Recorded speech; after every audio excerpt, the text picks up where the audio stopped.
News 18 India.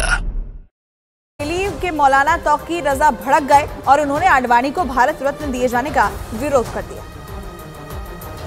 तो बड़ी खबर आपको बता दें, एक तरफ लालकृष्ण आडवाणी को भारत रत्न दिए जाने का ऐलान किया गया है, तो इस पर प्रतिक्रियाएं भी सामने आ रही हैं। कुछ लोग उन्हें बधाई दे रहे हैं, तो कुछ ऐसे भी लोग हैं जो इस पर आपत्ति जाहिर कर रहे हैं।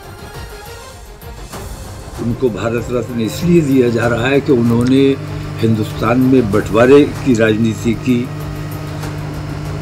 लोगों को नाराज करने और नफरतें फैलाने की राजनीति की। उनको अगर भारत रत्न दिया जाता है तो ये भारत रत्न का अपमान है।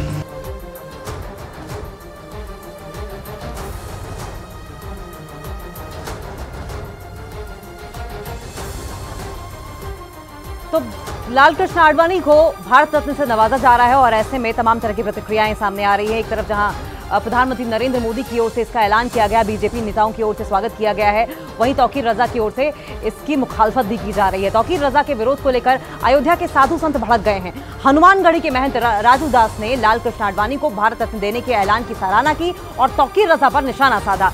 उन्होंने उनके बयान को दंगा भड़काने वाला बयान बताया, जबकि अयोध्या संत समिति के महामंत्री पवन दास शास्त्री ने कहा कि तौकीर रजा जैसे लोग ही देश को बांटने का काम करते हैं। तो वहीं रामायणी रामशंकर ने तौकीर रजा को किराए के बयानबाज बताया है।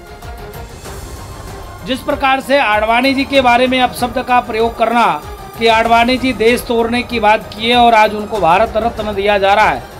हिंदुस्तान का मुसलमान शांत है, नहीं तो जिस दिन हम लोग चाह जाएंगे उस दिन पूरे देश में दंगा हो जाएगा। शुद्ध रूप से यह धमकी मौलाना तौकीर रजा का बर्दाश्त से बाहर है। ऐसे लोगों के खिलाफ सख्त से सख्त कार्रवाई होनी चाहिए। तौकीर रजा पहली बात तो किराए का टट्टू है, वो किराए पर मीडिया में आकर के बोलता है, ऐसे व्यक्ति का कोई वजूद नहीं है।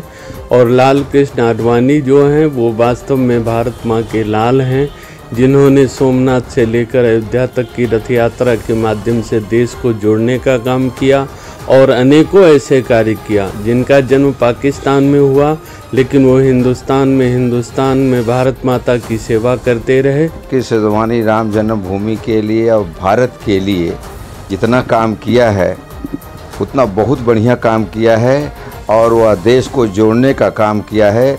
अगर भारत रत्न उनको दिया जा रहा है तो बहुत अच्छी बात है। लालकृष्ण आडवाणी को भारत रत्न दिए जाने के ऐलान के बाद आरजेडी ने उन पर निशाना साधा।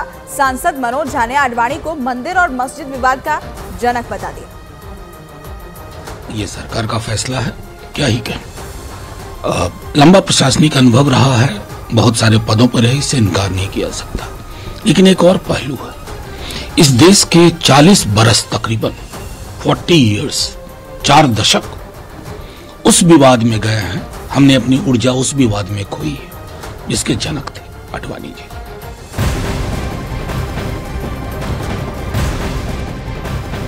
और आज पीएम मोदी असम का दौरा करेंगे और 11,000 करोड़ से अधिक की परियोजनाओं का उद्घाटन और शिलान्यास करेंगे। सुबह लगभग 11:30 बजे प्रधानमंत्री मां कामाख्या देवी मंदिर जाएंगे। मां कामाख्या दिव्य परियोजना, मां कामाख्या एक्सप्रेस कॉरिडोर का शिलान्यास करेंगे।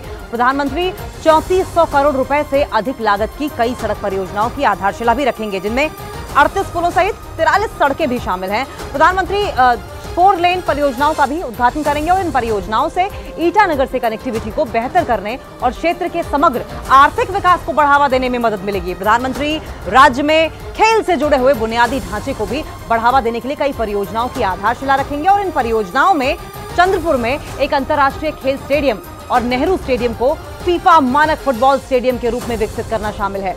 प्रधानमंत्री गुवाहाटी मेडिकल कॉलेज और अस्पताल के बुनियादी ढांचे के विकास की भी आधारशिला रखेंगे और इसके अलावा वो करीमगंज में एक मेडिकल कॉलेज के विकास की आधारशिला भी रखेंगे।